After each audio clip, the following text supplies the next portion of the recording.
Yes, dear children, 8th question. A statue 1.6 meter tall stands on the top of the pedestal from a point on the ground. मतलब यहाँ पे एक statue है जो कि pedestal के ऊपर है. तो यहाँ से हम एक पेडेस्टल बनाएंगे पहले, उसकी हाइट, और उसके ऊपर जो है वो स्टैचू रखा हुआ है, that is 1.6 metre toll.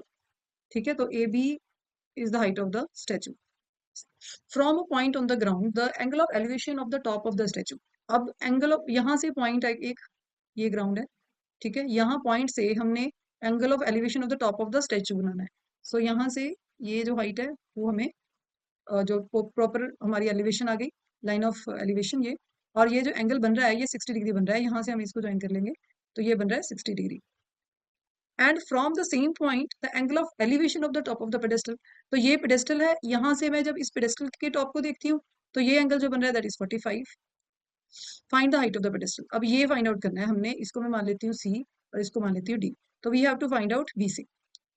We will start with the same supposition, like let AB be the statue and BC be the height of the pedestal.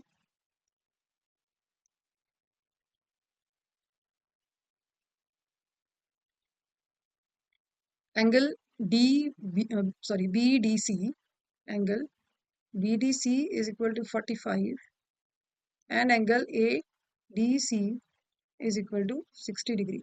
अब हमने फाइंड आउट क्या करना है, हमने हाइट, इसकी हाइट फाइंड आउट करनी है, लेकिन उसके लिए अब ये तो हमें पता है सेम साइड पे ये निकालना है, बट उसके लिए हमें बेस तो इसका निकालना पड़ेगा. बेस के बिना हम ये फाइंड नहीं कर सकते. सो बेस निकालने के लिए हम पहले तो पूरी बड़ी ट्रायंगल लेंगे और फिर छोटी ट्रायंगल लेंगे. तो यहाँ पे कुछ कॉम्बिनेशन बनने हैं, क्योंकि हमें बेस नहीं पता. इसको मैं एक्स मान लेती हूँ. ठीक है, ये D C D B X, let C D is equal to X. ठीक है, और BC को मैं H मान लेती हूँ. So first of all, we will take body triangle in triangle ADC, perpendicular upon base AC upon CD, that is tan 45. AC हमें पता नहीं है लेकिन A भी पता है, तो हम 1.6 प्लस H लिख सकते हैं क्योंकि हमने इसको H माना हुआ है. तो AC को हम लिख सकते हैं 1.6 plus H upon CD is X, tan 45 is 1. तो यहाँ से हमारे पास X क्या आ जाएगा, X is equal to 1.6 plus H. इसको मैं मान लूंगी equation number 1. Now I will take the smaller triangle in triangle BCD ले लेंगे. अब यहाँ पे BC अपॉन CD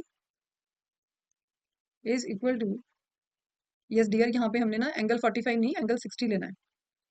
ये हमारा एंगल 60 है.